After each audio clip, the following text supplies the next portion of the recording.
Welcome back to Lifetime Talks. I'm Jamie Martin. And I'm David Freeman. And today we are talking about common barriers to weight loss. Weight loss is a top goal for many people, and it's often common that people will get stuck in patterns that aren't serving them in this. So we are excited to have one of our go-to guests back. We have our friend Anika Christ. David, you want to? Yeah. So Anika Christ, as you all know, she's Senior Director for our Nutrition and Weight Loss Program here at Lifetime. She spent the last 15 years creating nutrition programs and solutions for both members and personal training clients. You might recognize her as Coach Anika from the members' favorite program, Detox, as well as Lean and Tone and the 60-Day Challenge. So welcome back, Miss Anika. How you feeling? I'm feeling good. Thanks for having me.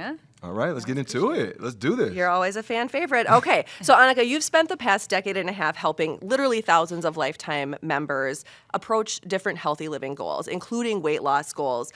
You know well that it can be a really frustrating thing for people when they're not seeing progress, when they're getting stuck, and like, why isn't this working, that thought process that people go through. But they're not alone in that. It's actually a pretty common frustration that people have when they hit a plateau, they're not seeing progress. So what would you say to that for people? Why is it so common to get kind of stuck? Yeah, I think when I first got into my career, I never actually thought I would be in weight loss. Like a lot of dietitians go through this. You're going to get into sports nutrition. You're going to do all these like really fun things with nutrition. And then you kind of get into the world and realize how big of a opportunity it is, but then B, it's such a problem. And even I've been in this for over 16 years now, and it is still as prevalent as it was when I first got into the field. So I think for a lot of people, there's more content now than ever before. So when I first started out, it was very much like people didn't realize the connection with nutrition. It was very much like you just exercise. You're not exercising enough if you're having issues with body storage or body fat storage. Now I think most people know it's kind of in tandem. You kind of need both. You kind of need to do a lot of other things too that we're going to talk about. But I think for a lot of people, they become almost the reason they don't get far enough with it. I feel like I see that more now than ever before, that we're not short of information or education. It can get really confusing. I think a lot of us compare ourselves to other people too, and they think, well, that's working for this person. Why isn't it working for me? And I would think, like, when I was trained, it was very much like you need to hold people accountable. Very much it was like food journaling, red penning, like telling people what was wrong with what they're doing. And I haven't touched that probably in over 10 years now. But I really think a lot of us interfere with ourselves. We're getting in our own way. And a lot of times, I think more than ever, it's actually in the brain. A lot of people think they can't be that individual, and they don't realize the power that your mind has over your body. And so we have a lot of false starts. We have a lot of misinformation. We have a lot of just like those core foundational things just not being met that a lot of us could work on even more every day, I think. All right, so Anika, let's unpack that a little bit. So it's so much out there that people are seeing and hearing, and you just said people are getting in their own heads. Mm-hmm. Then you also said accountability. So let's just ground people right now with what we sometimes see when it comes to weight loss. Let's talk about exercise and how it should be used when it comes to weight loss, health, and longevity as a whole. Unpack that a little bit. And then also how people might associate these same things to their goals. So the goal is the end result. But what you just said, in the head, accountability, you got to have some of these little wins, I would call them, before you get to that goal. So can you unpack that a little bit? Yeah, so when you mention exercise, I think I've always thought and seen, especially through the members at Lifetime Life, like exercise is the best drug on the planet. I think it's actually the kickstart to everything. So I will say in my career, many people have come up to me like, isn't it just all about nutrition though? Like, don't you get so mad at so many people because they go after exercise first? And I'm like, when it comes to transformation, and if we're going to talk energy balance and calories and all the things associated with food, yes, nutrition has the bigger impact on those results. However, I think it's really hard just to do a nutrition-only program. I think exercise is kind of the chain link reaction to everything. I will put people on an exercise program before their nutrition even, because it builds their confidence, it helps their energy, they feel good. It starts to, I always call it chain link, but because when you do a workout for the day and you're like, I already like put my body through that stress, I did something hard and challenging, I showed up and provided effort, I'm going to be more likely to eat better the rest of the day. I've seen it time and time again. It's science, it's mental, it's all these encompassing things. Like, it's not like one thing that causes that, but I see it all the time with clients that I'm like, nope, let's prioritize that movement because you're going to feel better. You're going to be a better parent, better spouse that day. We see that all the time too. There's something that happens there, which is why I call it the drug. Like, they can't exist without each other. You kind of need both. And I think with exercise, because there's so many modalities, that's what's great about Lifetime too. There's so many different ways you can do it.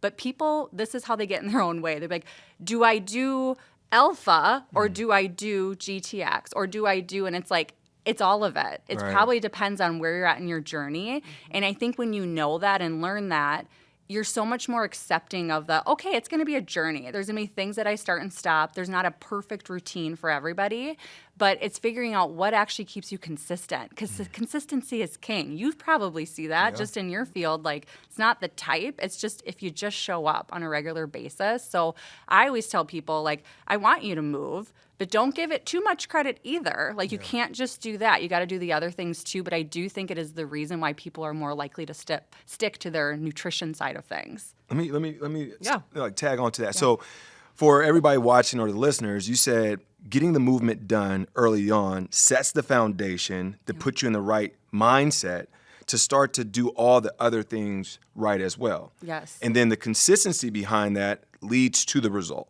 Is that what I'm hearing? Absolutely. Okay. You see it all the time. It's Solid. all up here. Yep. And that's what's so funny is when I got into the field, and I've talked about this a few times on your guys' show, I learned that from my mother. Like, she ran, she did cardio for her movement up here. Like, it was always about that. It was never about transforming her body. So that's how I got into the field. Now, being in the field, I've worked with many personal trainers, many members, and that's where it's like, it's important, but sometimes we give it the wrong credit, and it's so impactful. And I think in today's world, brain health is everything. They don't, they have to everything is health, right? Like, it's like, it's not one or the other, but this has so much more merit. And I think people are really starting to realize that and give it the credit.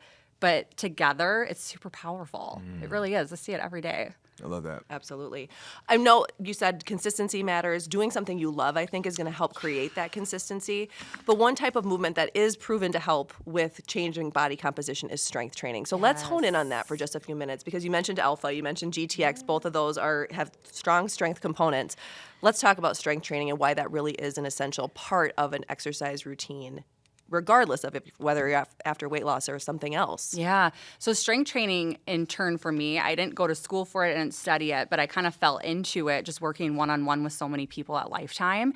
I look at it as a way to build the most durable body possible. And I think when you look at movement that way, it's more, what am I adding versus what I'm taking away or depriving or purging, some of the negative connotations we see with movement or exercise. Strength training, the more muscle you have, we know after the age of, it's now shown after the age of 30. I was always taught after the age of 40, you just start to lose it. You start to waste your muscle. So I'm passionate about it of, oh my gosh, in your 20s and 30s, try to build as much muscle as possible. It's going to be better for your metabolism. It's going to be better for your structure, bone mass, bone density. That's a big thing that maybe in our youth we're not thinking about. But if we could think of it as a bank account, the more deposits, the better.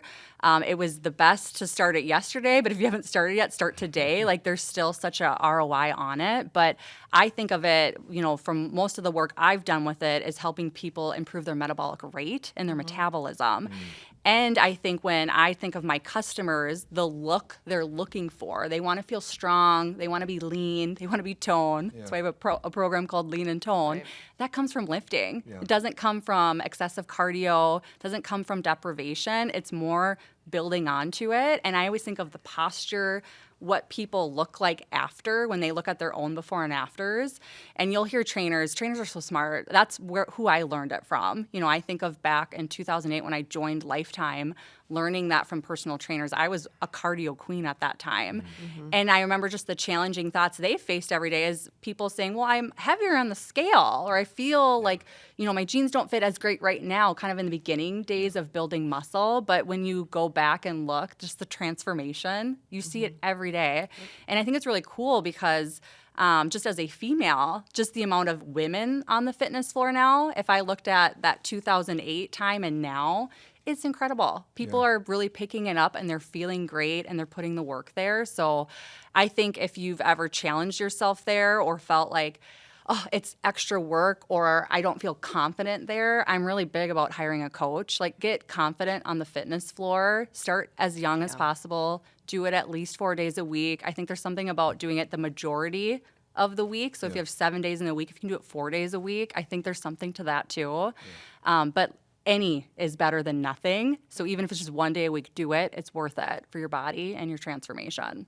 I like the deposits. Yes. Because we've always heard, like health is wealth, right? Yeah. So making those deposits, and you saying having a hyperfocal point around the strength training versus just the cardio. Yeah. Cardio helping out with heart health, the strength, and having the currency, if you will, with that metabolism, with having lean muscle mass for the latter part of your life. So now that's movement, that's exercise, and we know we champion nutrition. That also has an effect on muscles being built, and then obviously having great metabolism and being efficient at doing the things that we're talking about. So when it comes to nutrition to help complement a lot of the strength training or even the cardio, how does that play a central role in this weight loss? Yeah. So now I'm going to talk out of both sides of my mouth because I'm like, nutrition's everything. Right? But movement is so, again, I love exercise. That will always be the drug. But nutrition, this is where I feel like most of us get in our own way. Like there is very fundamental, foundational things to do. And I think what's hard when I work with clients, I'm usually like, is it you just haven't tried it? Or do you just not want to do that? You're not accountable to yourself where you're like, I've already tried high protein. I've already tried eating whole foods. And there's a lot of people get really, I always call it, it's like the fringe, like the new things that come out. Yeah. I love it too. We were just talking ashwagandha. I love like the high up things. People start there. And I'm like, no. We're going to go back to the basics. And it's not sexy. And it's like, no, I want to do the latest. Should I do fasting? And I'm like, we're not there yet. Yeah. We got to it's really important to lay the foundations. And I think people don't realize we talk protein all the time. And I always laugh because in today's age, like all the memes on social media, it's like, I had no idea how much I was going to be thinking about protein, like in my 40s, in my 50s. And it's cool, right? Because I think back to those trainers and I always talk about them. The first ones I met at Palm Valley Lifetime in 2008. And I remember just thinking like, they don't know. Like I just got out of school. Like you don't know nutrition. And their knowledge comes from subjective one-on-one feedback, what they've seen people change. And I always think of those people, they're probably like, finally, the world is waking up to the stuff we've known for decades. Yeah. They get there first, right? We owe a lot to, I always think, just bodybuilders in general, but personal trainers because of what they do. But protein, number one. Like if you could just start there. And I think what's hard, I have different genres of clients. So the clients that are probably in their 60s and 70s, they're like, I never had to do this before. And I have to educate them like food's changed too. And being in America is kind of a natural stressor that the rest of the world doesn't have to deal with because they're closer to ancestral practices where we're very high convenience, high processed. But that's probably the number one thing I see is just getting back to the root of nutrition. And if there's a block, I see that a lot. That's the mental side of this where they're not willing. I'm like, you're not ready yet then. And it's very simple. And I'm always been that coach. I'm a little direct. I'm a little blunt. Yeah. I'm not going to lie to your face. I'm very much like, this is the way. But I will help you if you've got mental blocks. We got to work through that sometimes too. Yeah. And I get excited when people get excited about the latest. I'm like, that's great. But if this isn't started, we're not going to. It's great if you want to do that too. I'm all about it. But don't think doing that is going to get the result that you told me you're looking for. Right. And that's where the transparency has to come from. So there's a lot to unpack with nutrition. I like that. That's a great place to start. Transparency and rawness and realness. I love 100%. That. I love that. Okay, so you already mentioned protein, but there's the two other macronutrients we want to make sure to get to. And they're often misunderstood in terms of their role in weight loss. So let's talk a little bit about fats and carbohydrates. Yeah. So I think of them as two fuel tanks in general. You will see a lot of really great expert nutrition coaches. I always tell people, is it everyone knows high protein? I feel like every great diet, I'll call it a diet out there, there's several out there. Usually they're all closer to each other than they're different is kind of the irony behind it. But high protein's kind of the way. If you want to do high fat and low carb or low fat and high carb, it kind of doesn't matter. It depends on the individual, and that's where I work with. And so there's people that get really passionate on both sides. Like, no, carbs are the devil. You should do high fat. They're more natural foods. And then there's the reverse where people are like, I do not do well with fat. I've tried it. I do better on high. And I'm like, it doesn't matter. It actually doesn't, like, we don't need to get dogmatic about a way. I actually don't love that side of nutrition. I'm always like, dude, I'm like, whatever works for that individual. Right. But with the foundations in I would say, at the forefront of the mind. High protein, high quality food. But fats and carbs are fuel tanks. They're fuel resources. If I blanketed statement America, I'd say most of us are probably getting too many carbohydrates for what we're actually using. And I always think of that as the quick fuel. If you are moving active throughout the day, you're probably going to get away with it a little bit more. When we talk about strength training, like, hey, that's a great way to earn carbohydrates if you really like those foods or you like the idea of that. I don't like low carb, though, no carb. And that's why it's like, is it low or no? Because low is defined by less than, 150 grams per day. Some people have gone down the whole track of like absolutely none. And that's where I'm like, well, okay, let's talk fruits and vegetables. Right. Let's talk about those things. I think there's a lot of really great information out there too, like during the season. You guys have talked about it, like blue zones and stuff too. Like when you're in warmer climates or warmer times of year, your body naturally probably does better with more fruits and vegetables because it's in season. We're Vikings up here in the cold Arctic, so like it's been said that during the colder winter months, we actually do better with a lower carbohydrate because we were hibernating. Our guts evolve. We're always going to evolve. We're evolving creatures in nature. So I don't get dogmatic like this is the way, but I think people have to monitor it. And I think if you're doing in whole food form, you're going to do better. Fruits and vegetables. It's really hard to overconsume. It's really easy to consume a box of cereal. So like, don't make it. They shouldn't be in the same territory in my mindset. I'm like, I don't like when they get compared the same or lumped as like carbohydrates. Right, in they're general. the one group Like, that's it's a right big there. group. Right. Yeah. Plus, not to mention that fruits and vegetables are amazing sources of phytonutrients and other Yes. bioavailable things that Fiber. we need. Fiber, All the things we need. Fiber. Yes. Yeah, and we're probably not getting enough fiber in general. And that's where I've learned, because these blanketed statements, just working with coach or clients of things they've tried, people have removed them entirely. And then they're like, and I'm like, well, okay, there's a difference. Like skins on fruits and vegetables have fiber in them and there's different things. So I think that's where the confusion comes from. There's almost too much education out there. So then people get scared. And I'm like, go back to finding your intuition. If something grew in the ground or comes from the planet, different than something in the box, start there. And that's where it's like, it can be eye-opening for people. And they're like, I never even thought about it that way. So fats, generally speaking, again, great fuel tank, great satiator. If you eliminate fat, people have a really hard time staying full or satisfied. It also has a really good mouth appeal for food. So I feel like, when you're talking just about pure enjoyment, oils, olives, natural sources like avocado, I think they all have a really great place. And I think in general, variety is king. Variety is great for your gut health.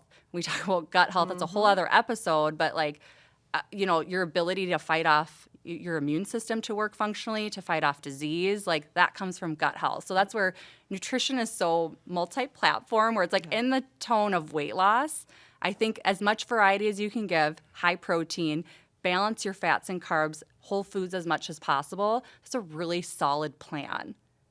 If you think of it that way. That feels accessible when you think Super of it that way accessible. versus like, okay, I can't have this or I can't have that. Like when we're Yes. limiting things, but like if you're focused on a few things, and I know I so often hear about the additive approach versus Yeah. the restrictive, Takeaway. which, if when we're eating more of these things that are actually good for us, we maybe don't want those other things or don't need them as much. So Bingo. Yeah, you called it out as far as the other countries have this ancestral practice that they're closer to getting a lot of the things that they need in their foods. And you said like here in the U.S., it's all about the convenience and mass production and processed foods.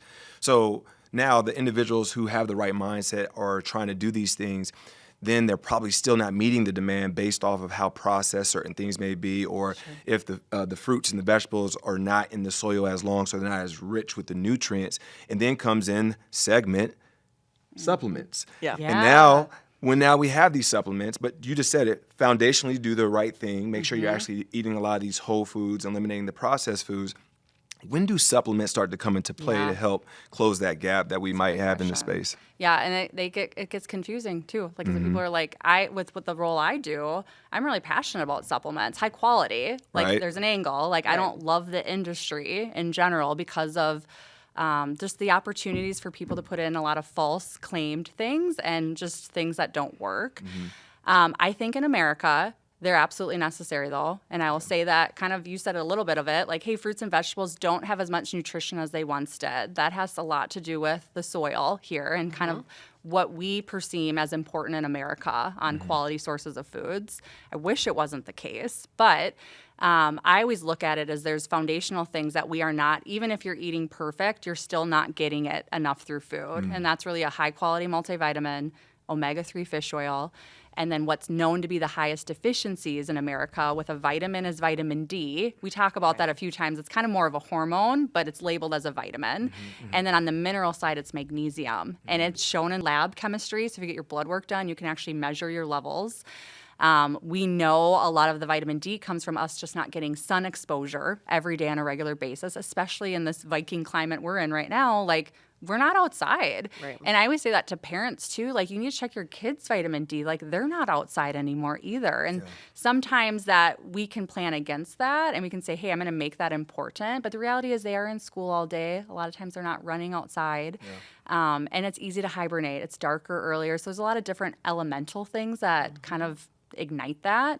But I always tell people, like, if you really want to look at the high quality, because when I look at quality nutrition, sometimes that interferes with people's success. And I say that delicately. I'm a big proponent of organic meats, organic produce.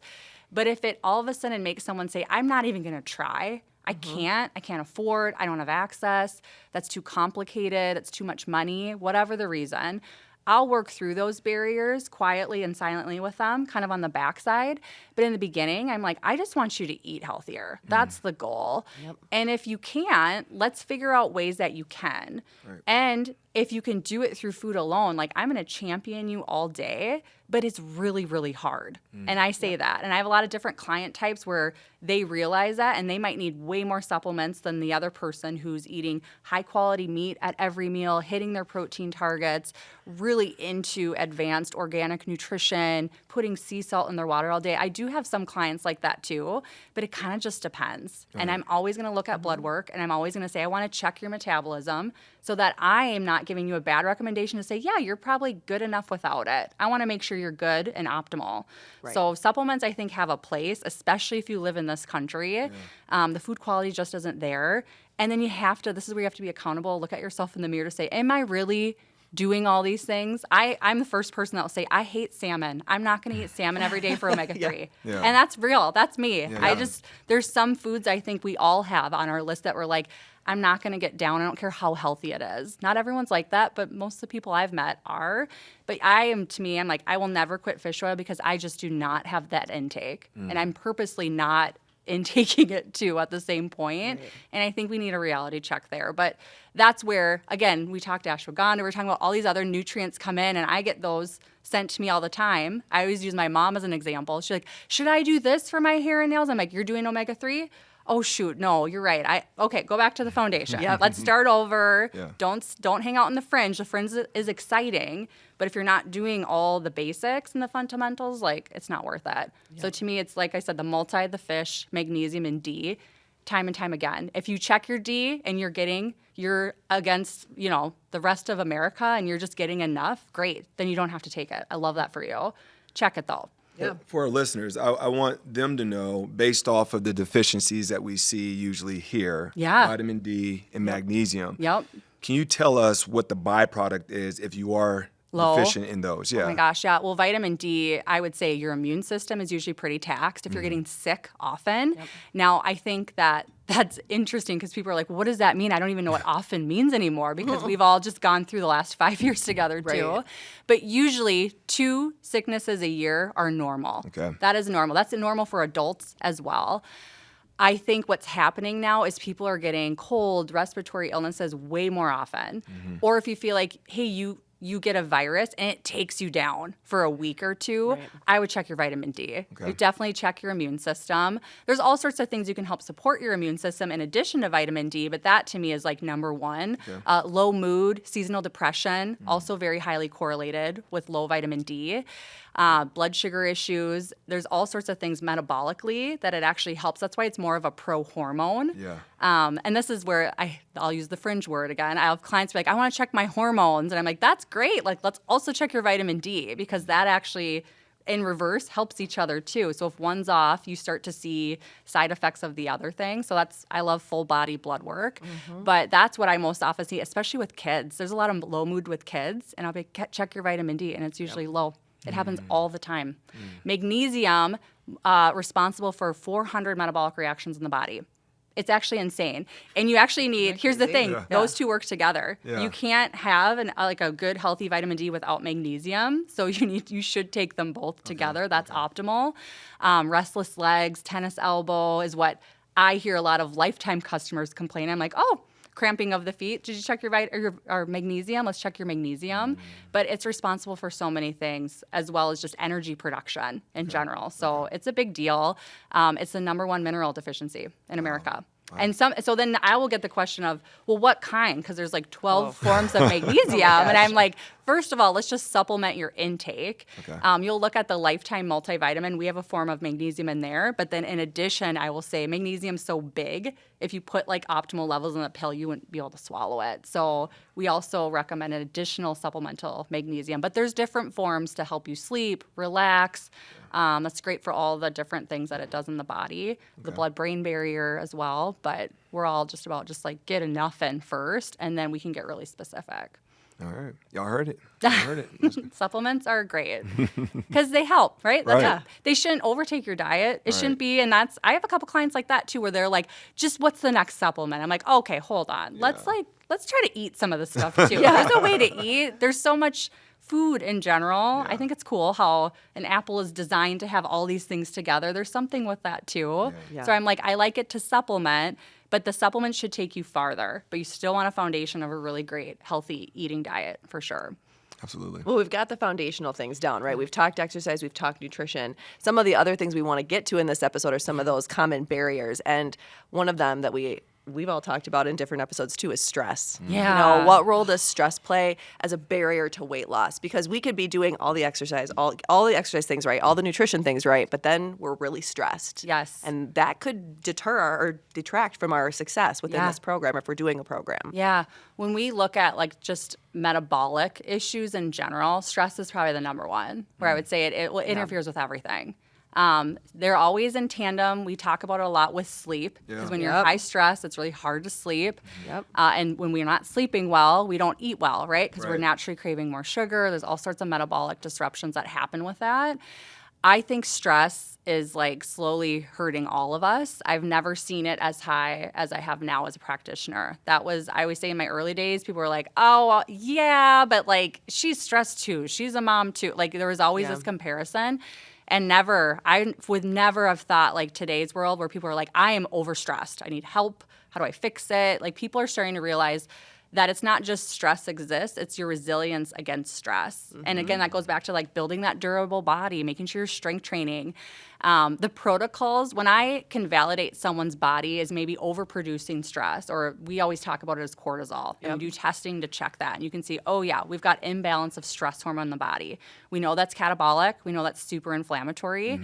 And the irony, though, is the recommendations I usually make are very similar to what I would tell you to do every day. It's like you need to prioritize strength training.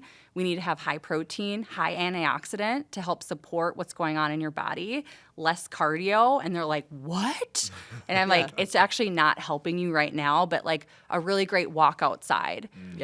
Deep breathing, breathing exercises in general, super helpful for people to just that are accessible, free, something to pause and actually think about what's happening in your body. I will go through people as like, I don't want to call myself a life coach, but I'm like, all right, unload. What are you overcommitted? Are your kids overcommitted? What's going on? What are things you can stop and start? Even though my focus primarily is nutrition, supplements, and wellness, I usually will do a full intake of like, you tell me everything, and then let's help each other decide like what you can actually quit. You can't always quit your life. Right. Can't quit your job. What are the things, though, to help build up that resilience against that stuff that you need to start prioritizing? I think number one that I've seen is telling people you need to be number one on your to-do list. Yeah. You have to be. Which is so hard to do. It's so hard. It's so hard. And we all have different moments in life where it's easier, right? Where you're like, let me think about when I was feeling really good. Oh, yeah, I was prioritizing my workout time every day. I was going outside first thing in the morning and just like taking a beat for myself. People don't realize the importance of a lot of that stuff. I learned it through our customers and our members, everything. Yeah. I'm always like, from coaching them before I became a parent, I feel like an amazing parent because I was learning from them, like the things I needed to prioritize. The amount of like young parents or new parents that will stay up after kids go to bed to watch TV because they feel like they just haven't gotten their time. And I'm like, but I know. let me tell you about going to bed early and waking up earlier. That's the flex for your metabolism, for your mental health, for your awareness. So there is a little bit of that goes through it too. But stress will kill you. I hate to say it that way, but catabolically, what's happening to your body, it interferes all the time. So the foundational stuff is the recipe though. If your body's under stress, but then it's unwinding. How can I recommit, deprioritize things that aren't serving me well? Yeah. It's a great question to ask. How is it serving you? I love that question. Well, you said you're a straight shooter. I mean, Yeah. that's not morbid at all. Like, I know, stress yeah. will kill you. Like, will that's kill a you. real thing. So with that, you just said it earlier as far as in tandem with sleep and how we can get ahead of this in some which way or form. Sleep is essential. Yes. We talk about it all the time, and it sounds catchy. Sleep is Yeah. essential. Yeah. With that, I know I even reached out to you and Sam so many times when just trying to be optimal in what I'm doing. And they lead a lot of times with like, well, how's your sleep, Dave? Yeah. And then it's like, oh, don't ask me Terrible. that one, Always right? comes back to that. Yeah, and that's the reality is I've noticed over the past 3 or so months since implementing 7-8 hours sometimes of sleep, it is a different me in the morning. Oh yeah. And I've obviously been accustomed to figuring it out with only 5 hours, but the difference I feel and see, and people too, they see, oh, you're different. Like your energy's even higher. So let's unpack that a little bit. Yeah. The benefits of sleep and all the things that we talked about prior to this, as far as making sure that we're moving, making sure our nutrition's on point, making sure we're managing our stress. Like let's say we're doing all three of those pretty well, but then we are sucking at sleep. Yeah. What happens? Well, how is your body supposed to recover when it's not sleeping? Right. Like it goes back to that intuition a little bit. And I will say I've seen it change with clients. Like I think of it early days all the time and people are like, I don't need to sleep. Like, and now I feel like there's so much information out there. They're like, oh, it's that bad, huh? It's like, it's that bad. Yeah. Like it really, reversely, just like stress can like really harm your body. I mentioned already, like it has a huge impact on nutrition. And then I just think like blood sugar regulation in general, like you don't want your blood sugar nice and steady. Right. You don't want it going up and down. If you're not getting sleep, it's already starting higher than normal. Your body recovers from those exercises too. And you probably see it all the time too, where sometimes it's not the exercise. It's like, you're giving your body optimal time to recover, to like shut down, to rest. The amount of people that don't rest is like kind of like, you think of like stress of workout. I think of it as a good stress, but you want your body you stressed out the muscle, you want it to rebuild. So that's where nutrition and sleep come in. But then the everyday life of an American, everybody's under stress, right? Like I have some clients, like I remember I've had several anesthesiologists that did like 13-hour surgeries, and getting them to have stable blood sugar before that surgery because they couldn't eat throughout it. That was like I love complex too, but it was like figuring that out. And I'm like, that's kind of stress. I had a client that as a 911 operator, it's a really stressful job, like to take those calls. So it's like sometimes it helps with your perception of like what's real stress and then what is self-induced stress and what's overcommitment. That's why I do like to do that intake. But this is where the accountability, looking yourself in the mirror, I'm like, no, you absolutely can go to bed before 9. I can show you. If you have a normal, corporate, regular 9 to 5, 8 to 5 work schedule, I have kids too. So that's helped me become more of a powerful practitioner. I'm like, this is how I do it. It can be done. But that is, I would say 9 times out of 10, it's people's just lack their own stubbornness. They're not willing to do it. They're like, well, this is when I get caught up on my Netflix shows and I'm like, I get it. Let's prioritize that time elsewhere. But every night, it's just like reading. That's a big thing. People are like, I don't read anymore. You should read in bed. Let's start that. That's a better, healthier approach. So it's really, a lot of times it's in people's own hands to make the change there. Now, that's where supplements can help. So again, high stress, if you're my 911 operator, he's got a whole adrenal protocol because his job, he's not going to quit. He loves it. I'm going to help him there. I'm going to do other advanced nutrition to support that. But when he sleeps, he might need to use sleep supplements too, like a melatonin, like an ashwagandha to help calm down that nervous system. I do think I've learned about the nervous system through the people. I think in the next few years, we're all going to be starting to talk about the nervous system a lot more, which is exciting. Parasympathetic versus sympathetic, like really doing advanced strategies to help support it. You're already seeing it with children quite a bit too. I think that's the thing. But you need to go to bed. And I would say pick a bedtime, stick to it, do everything you can to protect that. And if you've got things that actually get in the way, there's supplement solutions that can help support that. But it is being accountable to yourself and as an adult. And I would say 9 times out of 10, that's what I see is people just not willing to do it. Right. I will use myself as an example. Yeah. I go to bed most nights by 9:30, Okay. quarter to 10. Yeah. But I like to read. But then I get Yeah. into a good book. And then I stay up too late. Mm. And then I'm like, I was in bed. Yeah. I just like The intention was there. The intention was to go Yeah. to bed, but then like, Creative like mind. one more chapter. And then you're like, Yeah. oh gosh, it's 11 o'clock. And I just now I cut my sleep back from what would have been 7.5 hours to 6.5 or 6. yeah. Like, why do we do this? I mean, exactly. But I Yeah. think that's just what happens. enjoyment. It's enjoyment. It's Yeah. like that little bit of pleasure we have in our busy lives, like that time for Yes. you. But it's a lot. But it also just the downstream effects it has, just what we see later. I want to, and that's what I was about to say. Yeah. The individual who now goes to bed at 9 and gets up at 5. Yeah. Tell the difference that happens Yeah. from going to bed at 12 and getting up at 8. There Yeah. might be, I'm still getting my 7 to 8 hours of sleep. Yeah. But isn't something different happen in those wee hours of the night? Yeah. I'm not a full-blown sleep expert, but I would say there is certain times where like REM sleep can go up and people would say like there's an optimal time. I think it's between like 11 and 7. If you can get before 11, even better, but that's like optimal. That's why people that have swing shifts in our medical community, they have huge issues a lot of the times with their metabolism and what happens from being opposite of when the sun is out and trying to Yeah. sleep during that and being awake when the moon is up. But that's naturally, like we've talked about the circadian rhythm Yep. and the cortisol production. And usually you're naturally supposed to have a higher cortisol first thing in the morning when the sun rises. Right. And that's like, if you think of sleep as a nutrient, you start to think of the sun as a nutrient too. There's things that we're human body full of electrons that outside of nutrition and exercise, we look at as like triggers of nutrition to the body. So I always think of like fresh air, outside sun, sleep as like just as critical as the other ones. But you can have a huge negative downturn on your metabolism, your blood sugar, your ability to like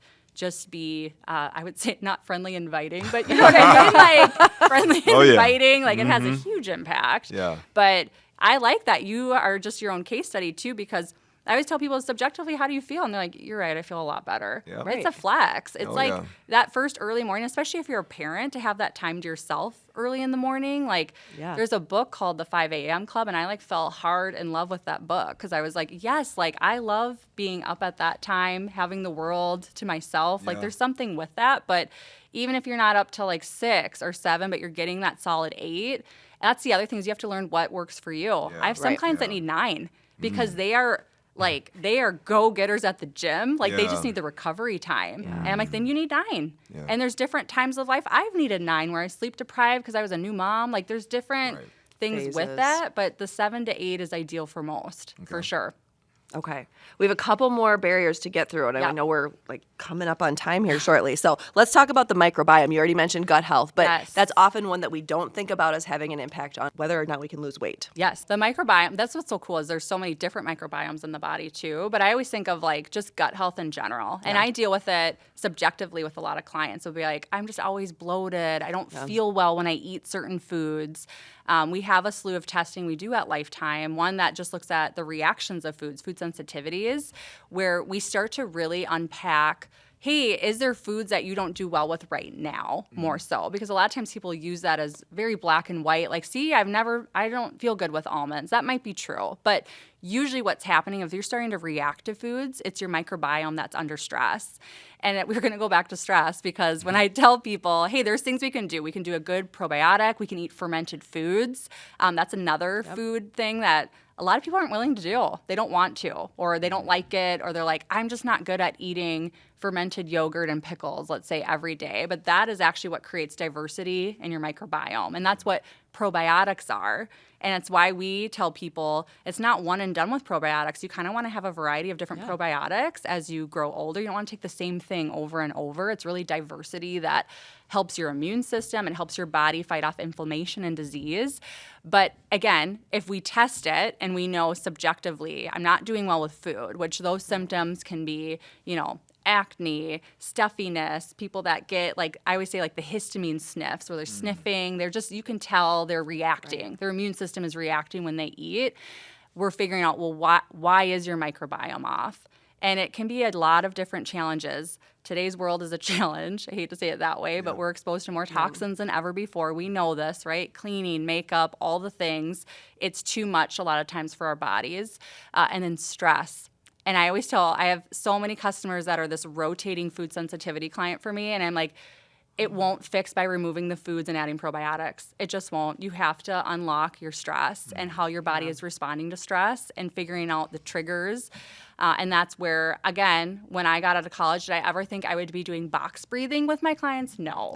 And I'm not the expert, but I've enough where I'm like, this is a strategy I want you to do every day. Go to bed early and get up early and start visualizing your day. Meditating through the Lifetime Digital app is a great resource for our clients now. But really spending time to send the signals to your body that it's okay to calm down. Yeah. It's okay to be relaxed. We're all just like this all the time. When people are driving, do you watch people drive ever? I mean, put your head back on the rest. Try it. You instantly calm down. Yeah. But people are just intense. Yeah. So the microbiome is something that I think it's so cool because there's so much research continuing to coming out. Yeah. I'm cognitive of that for my clients. I'm like, I don't want you to get confused or frustrated, though, with all this information. It still goes back to those fundamentals, like diverse food. If you're reacting to food, we do protocols to take it out and then feed it really great stuff. But stress is the number one with that. And it's really hard. I hate to keep saying that word, but it has an impact. And I've seen people not change and do everything right, but they don't address that and it doesn't go away. Well, you're just getting right into the interconnectedness of all of these things. I mean, you have not said one thing where it's this is connected to that. You know what I mean? They're all connected. And it really is all working together. Mm-hmm. And that's the part that you don't have to do everything perfectly right, but you can start doing little bits of each one to start making a difference, right? Absolutely. Yeah. And just remembering, you're human. Yes. The things that make us feel good generally are good for us most of the time. I will say with the microbiome too, even talking about alcohol with my clients is a big conversation. Yeah. I didn't used to have. There's confusion with alcohol a lot of the times, but that also is super disruptive. I'm like, it's a toxin. It's a toxin. Call it what it is. And it goes back to that intuition though, right? Because I get confused with all the information out there. I remember when I was in school, it was red wine is actually good for you. And it's call it what it is, right? And that's okay. Mm-hmm. I will consume an alcoholic beverage. I'm not Miss Perfect by any means, but if you understand the impact it's having, you might make different choices and maybe say, hey, that's less is more there. Yeah. But calling it intuitively, it's a toxin, duh. Right. Duh, right? Why are we so confused? Because we want to be happy. Right. And we feel bad and we're stressed and it all circulates together for sure. That's why detox is so popular, honestly. Just got off that thing. Oof. You still love it, right? I do. I do it at least twice a year. I do too. Yeah. And it's so funny because I will have people kind of come in and come out of it and they're like, that program's so good. I'm like, and it's 15 years old. We've had it forever, but we were early with the fundamentals and it holds true to being gives you a little bit of a break, starts to reintroduce you to the things that make you feel good, take out the things that don't make you feel so good. Yeah. And then you decide, hey, what gets to serve me and what doesn't serve me after this? And it almost comes back full circle to what we started the whole conversation with, what's in between our ears, the psychological pieces of a lot of things. And you just said a few things that stand out to me when it comes to, maybe it's the comparison game, someone wanting to look aesthetically pleasing of what they're seeing on social media, whether they're putting makeup on, or maybe they're trying to cook the right thing, but then they're exposing the food to plastics or whatever. There's so much going on. So let's talk about the psychological effects that individuals may be going through if they're not getting the result in the time frame that they wanted, and how that also plays a significant role on the end result too. So it goes back to stress in my head, but let's just talk about the psychological effect on weight loss. Yeah, so There's so many different turns you can, because I've had the clients that have had massive success, but this didn't match the transformation. Right. That's a whole That's thing. huge, yeah. That's a whole episode, I think, a lot of the time. And a lot of that comes with you have to do the work up here. Yeah. And that's why quick fixes are never great. A lot of times people go through really fast transformations, so they also didn't give themselves enough time to kind of go along the way, but it is doing the work up there. And so I refer a lot of clients out to therapists all the time, because I'm like, I can only do the nutrition side of things, and I'm going to be a passionate coach in support of you, and I'm going to constantly tell you you're worth it, you're human, you deserve this, and you get control of re-identifying yourself. Yeah. A lot of people have this perception of themselves that was given to them by others too. Like, Yep. Yeah. I was never an athlete, so I don't deserve to show up at Lifetime. Bull crap. Like, Right. whatever. Like, screw Yeah. those people. Like, you get to identify who you are. And again, something I did was not trained, learned along the way. Like, wow, this is all a psychological game with ourselves. So I help a lot of people on that path. Now, today's world of social media, a whole other ball game. And I think there is a lot of gatekeeping of what's reality and what's fake. And again, there's that intuition check where it's like, okay, online, we all know what people share online. It's the best versions of ourselves. It's aspirational. We all do it. And Right. so you have to like put that in a box, like, and check that for what it is. Usually there's so much more. They're also not showing that. And I think of that like with our younger generations teaching, like, that's actually not what they look like. That's a filter. That's an angle. Like, being real and remembering. We had this conversation in the makeup room too. I'm like, sometimes you just got to go outside and go talk to your neighbors and be like, oh, those are real people. Like, that's the reality Right. check. So for a lot of people, and I always think of this one client I had at Palm Valley. He brought me in, back then it was all about the magazines. We didn't have social media yet. He brought in this magazine of this physique and was like, I want to look like that. That's my goal. And I remember saying, okay, because you know me, I'm frank. Like, and I had his food log, and I was like, we can't eat at P.F. Chang's. I was like taking away everything. And he was like, well, no, I want you to like build a meal plan around the things I like to look like that. I go, that's not possible. And he got so mad at me. And I was like, do you want me to lie? I Right. can lie, but Yeah. you're paying me to lie. I'm not going to lie to Right, you. right, but right. And then I remember being like, no, you talk to any of the bodybuilders here, anything, like, this look is not something they maintain. This is like a 48-hour window of specific remedies that they themselves wouldn't say are healthy. Right. But in his head, that was healthy. That looked real. That looked achievable. Yep. And so sometimes it's having those conversations too, like with women. Some of us are meant to have cellulite. That's okay. Yeah. I don't care if that trainer doesn't have a pimple of it. Like, that's her body type. Right. There's different body types too. And sometimes I think we need more positivity in anything and like a reality check. So that's a whole other thing with that. But there is such a thing as body dysmorphia that I think it's exploded because of social media. So I think for me, I'm always figuring out what's the deposits for the body is strength training. For the mind, what are the healthy deposits we can do to actually feed that? Yeah. That is quality nutrition. That is good water. That is good sleep. That all helps that. Sunlight, outside. Sometimes I'm telling people just to go outside to feel better and remembering those things that feel better. And I think you can bring that in. That's where exercise, I will go back to that. That's how we started, helps that the most. Finding things you enjoy, realizing what that sends the signal. And that's why I will never tell people to not exercise. I'm like, oh my gosh, no, because That's your thing. it's all connected, but it goes back to that mind. If you don't have a healthy brain, none of this is worth it. Right. Right? Yeah. That's what I see. Okay, we've covered a lot of ground. Did we miss Yeah. anything? I know you mentioned toxins. We talked Yep. about health. Did we miss any other common barriers that people like don't relate to weight loss? I would say the only other thing I can think of in this moment is like having a community around you. I think that's huge. Yes. I didn't in my early days. I will say that because I never thought I required that per se. Yep. But if I've seen anything, that is having the right people in your circle. It doesn't have to be, when people hear community, I think they think a plethora of people. It could be 3 to 5 really great people that are championing you, holding you accountable, being honest with you, that tough love person, and not interfering. There's a lot of my clients, they'll have people where I'm like, this person sucks, quit them. I don't think you should be friends with them anymore. I'm like, oh, check yourself, Anika. But like, there's people that create just negativity for people and they don't realize they're in their way. That's why I love the communities at Lifetime. Like, you can join Lifetime. You can join a Find a group, community. Alpha, pick your poison, a good poison, not a bad real good, poison, a real good good poison. Not a bad toxin. Pick your poison, but hire a coach. That's That's why, I mean, I will always envy personal trainers, the work that they do, because the positivity they bring. But I'm like, hiring a really great person to actually be in your circle is sometimes necessary, and they can help you identify the people that probably shouldn't be there. But community can be everything for people. I know you're probably, that's community, you. connection, elevation, all of the above. You know what time it is, right? No. It's mic drop moment time. Yeah, there's always It's always a surprise. Yeah. Yeah, so 2025, think about it like this. What do you want to see happen in the health and fitness industry before the end of 2025? If you had one wish, One wish. mic drop. I would say that people are confident and with sharing, like, I'm working on my mental health. Honestly. Okay. I think that would be incredible. I think we're at that time where it should be just as normal to go leave for the dentist as it is to my therapist and be upfront about that. And again, that's not even like my expertise, but because of the clients I've served and everything, I'm like, that is such a big deal. And I want people to start talking about that. Like, no, I go run because that helps it up here. It's less about just eating and exercise for health. It is the whole system, right? And doing things for the health of the brain, I think would be incredible. And I think we'd all be healthier and happier, honestly.